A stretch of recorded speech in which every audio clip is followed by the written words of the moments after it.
महाराष्ट्र कांग्रेस अध्यक्ष नाना पटोले जी हमारे साथ हैं। पटोले जी, क्या कहेंगे? प्रधानमंत्री ने एबीपी न्यूज से बात करते हुए कहा कि तानाशाह उनको आप लोग लगातार कहते हैं, उनको इससे अब उतना फर्क नहीं पड़ता। वो कहते हैं कि गाली गलौज मेरे नसीब में ही है। मैं जब चाय बेचता था तब मुझे थप्पड़ तक मार दिया गया। तो उस पर क्या कहेंगे?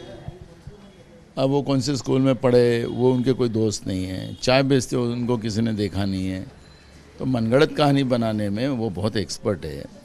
मुझे लगता है कि 10 साल वो देश के प्रधानमंत्री रहे और 10 साल उन्होंने देश की जनता के लिए क्या किया, उतना ही बताने के बारे में राहुल जी बार बार उनको पूछ रहे, सार्वजनिक मंच से पूछ रहे।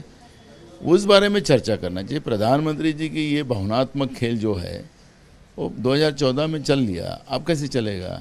आपको बहुमत की सरकार दी गई है और ये सरकार में 10 साल के लिए देश में आपने क्या किया वो बताने का काम उन्हें करना है। कि गांधी परिवार इतना क्वालिफाइड परिवार है, वो वोट जिहाद की बात करता है। हमने वोट जिहाद की बात की ही नहीं, वो खुद ही जिहाद की बात करते हैं।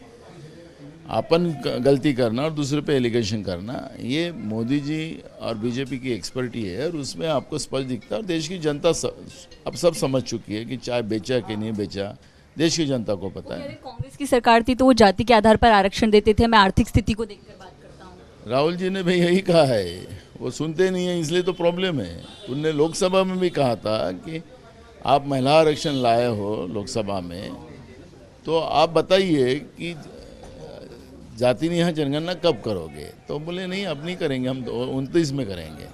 तो आर्थिक, सामाजिक और शैक्षणिक आरक्षण की बात राहुल जी ने की थी और वो सुनते नहीं तो क्या करना।